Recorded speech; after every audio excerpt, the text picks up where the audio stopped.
You're listening to Al Pastor, the show that helps you love God, love your neighbor, and eat more tacos. I'm your host, Pastor Brian. Welcome to the show. Well, hello, friends. I want to welcome you to another episode. I'm going to try to put a bow tie on Exodus chapter 12. And today is Bible study. Really looking forward to Bible study. My hope and my prayer is that our people, Arvin Assembly, would wake up to the necessity of Bible study, that they would get right, get saved, not be left behind, that they would be on fire for God. And so part of the ways that we do that is through the discipline of discipleship. Discipleship is not just getting together and worshiping God one day a week. This is a daily thing. This is a daily thing. And I think that we're going to see this in Exodus chapter number 12. So let me start on verse number 38. The Bible tells us that a mixed multitude went up with them also, flocks and herds and a great deal of livestock. So it's important that we frame this mixed multitude.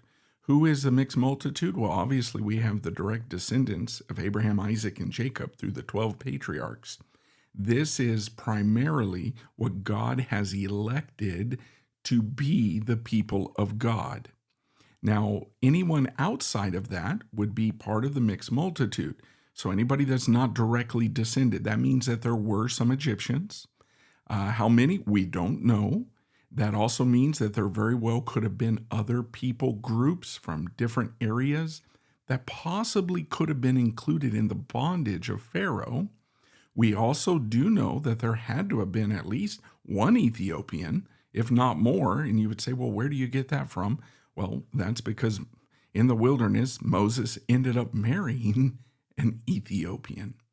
So this mixed multitude is coming out with Israel. And one of the things that God has been commanding and what we have been reading is the institution of the festival of Passover, the feast, right? And so one of the questions that arose very, very quickly is, hey, here's some folks that have come out with us. They have recognized that God's favor and God's hand is upon this group of people that identify as Israel. Now, does that mean that the mixed multitude are saved in the sense of salvation? The answer to that is no. No, absolutely not. They are not part of the community until they decide to actually fully integrate into the community. And this is open for everyone. In other words, we would say that this isn't about race, but it's about grace. And so there are some things that need to be brought forth right from the beginning. So this question of is, okay, you've commanded us to observe this festival of Passover. We understand what it means. It's a remembrance, right, of what God has done, his great deliverance, how he has brought a people out, saved them for his glory. But who exactly is able to participate in this? Well, verse 43 is very clear. The Lord said, who's speaking? It's God.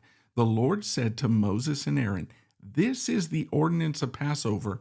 No foreigner shall eat it. Now, I've got to let you know, God is being discriminatory in this sense. He is showing that this is only for the people of God. But in his grace and in his goodness, he is offering full provision so that everyone can have a seat at the table. Let me put it in modern terms.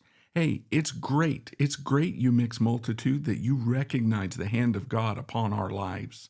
But God is calling us into a land that's flowing with milk and honey. He's calling us to a life of total commitment and servitude to him. And he's going to instruct us and lead us and guide us and tell us what that looks like. You are welcome to become part of this community. Doesn't matter what your race is, what your gender is, where you came from, or what your background is.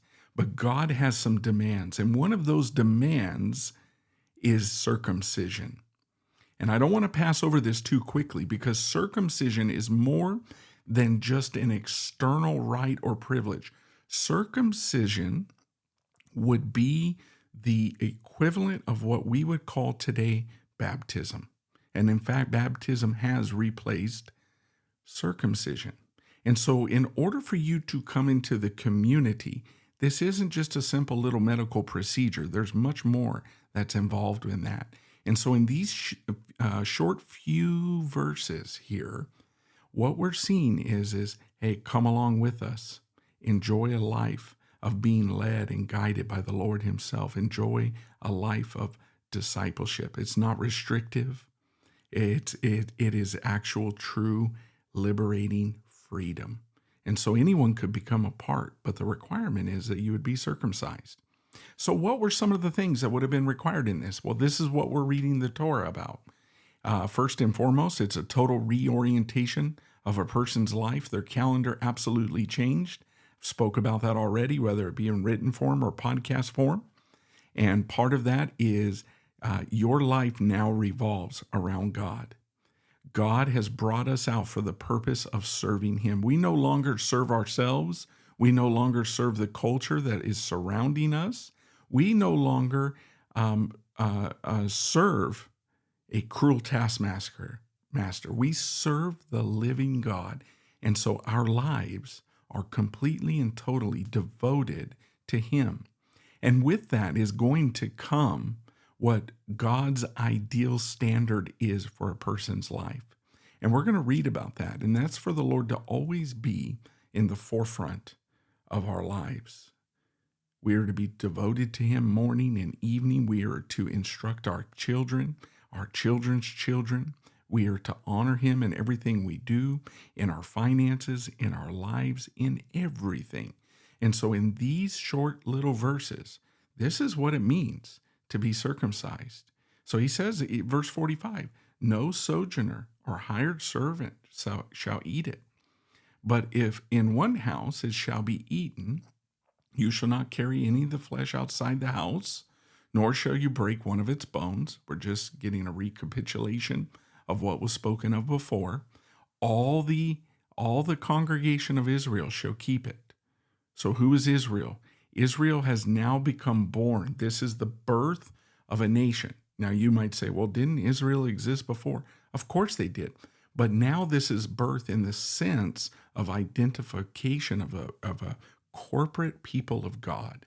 Verse 48, and when a stranger dwells with you and wants to keep the Passover of the Lord, let's pause there for a second. What do you mean? Why would they want to do that? Maybe they would say, hey, this thing looks cool. I like what you guys do, and you've got these awesome rituals and ceremonies that you're doing. So let's say somebody wants to.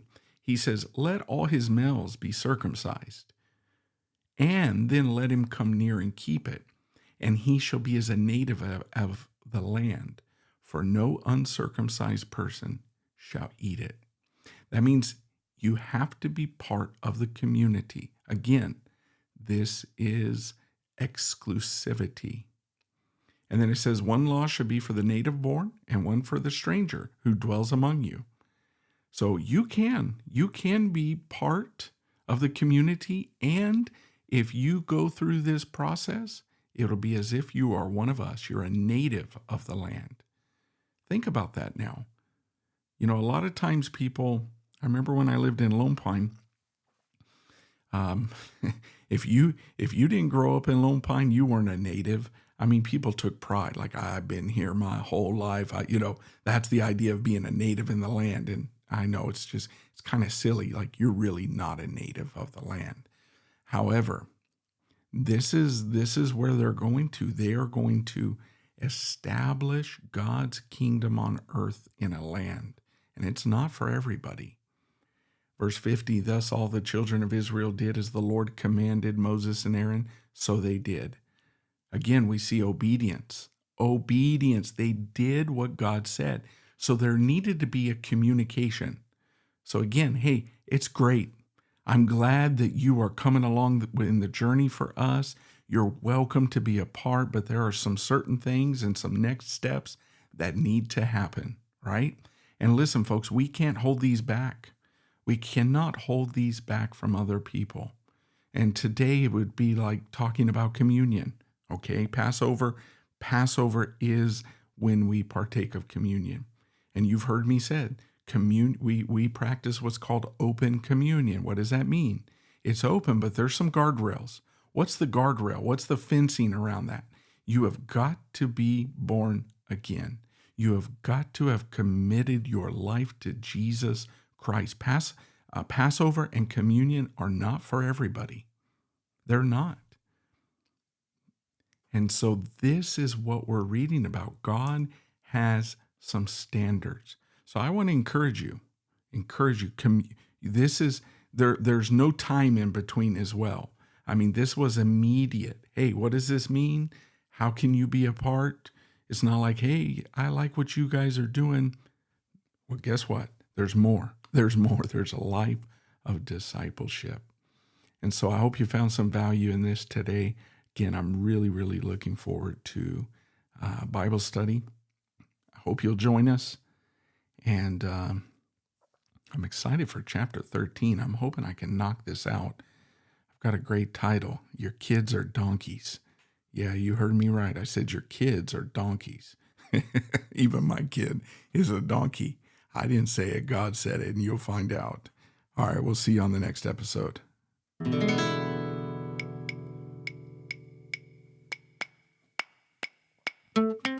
Thank you for listening to Al Pastor with Brian Overturf. If you found value in this, please subscribe and get updates. Most places podcasts are available.